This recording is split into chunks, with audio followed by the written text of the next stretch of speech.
Anna est un film qui est rempli d'émotions, je crois. Et c'est vraiment une expérience sensorielle et émotionnelle. On rentre dans un état et on va en sortir dans un autre. Et si on veut sentir des choses et voir un pays et une histoire, je pense qu'Anna est un film vraiment à voir. On part là-bas. En Colombie? Anna est un personnage qui a un espace émotionnel un peu plus grand que le reste des gens, quoi. Et qui peut être vu d'une certaine façon comme fragile psychologiquement.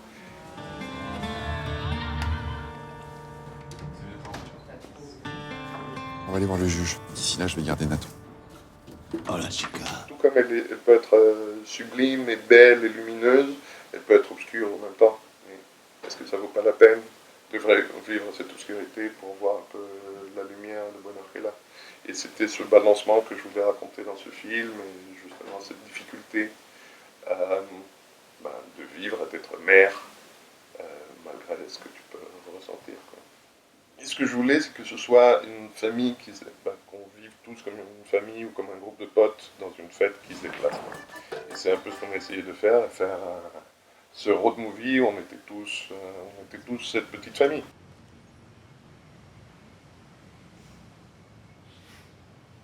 Anna est une fille super forte et qui ramenait une force à ce personnage qui n'existait pas dans le scénario.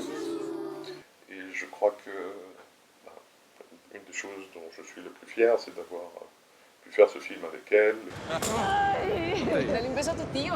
Il fallait trouver un enfant qui puisse jouer avec la capacité qu'il y a, mais dont les parents soient assez fous pour se dire ok, on va partir 10 semaines en Colombie, et il va pas aller à l'école et il va vivre ça.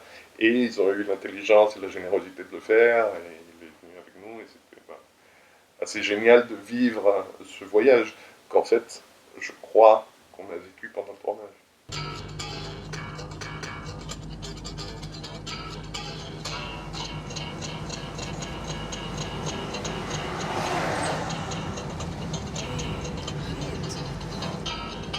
Elle a eu un très beau parcours, d'abord en festival et surtout avec les prix où on était nommé au Goya, aux Ariel au Mexique. Donc le film a pas mal voyagé et a rencontré un certain succès. Tu crois qu'il va bien? Bien sûr qu'il va bien. Il a l'air super heureux, il se marre tout le temps. La Colombie est un des pays avec le panorama du cinéma, avec les films qui est le plus excitant au monde probablement. Avec 10 autres pays ou quelque chose comme ça, quoi. Et tout ça, c'est parce qu'il y a plein d'histoires différentes, quoi, et on commence à avoir un cinéma assez varié avec différents réalisateurs, quelques-uns d'entre eux très très talentueux, et qui ont des approches différentes et qui cherchent d'autres choses, quoi. Ciro Guerra, par exemple, ou Rubén Mendoza, dont j'aime beaucoup le travail, ou Franco Loli, et qui sont des films qui cherchent des choses complètement différentes. Je crois que si Anna trouve sa place dans ce genre de cinéma où on est en train de chercher quelque chose qui s'éloigne un peu aussi de cette, je sais pas comment on dit en français, le costumbrisme, quoi.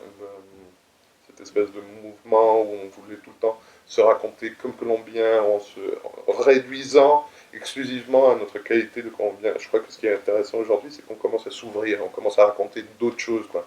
Et on va aussi un peu plus profondément, tu vois, même s'il y a... Et je crois que c'est ce qui fait que le cinéma colombien soit en ce moment si intéressant.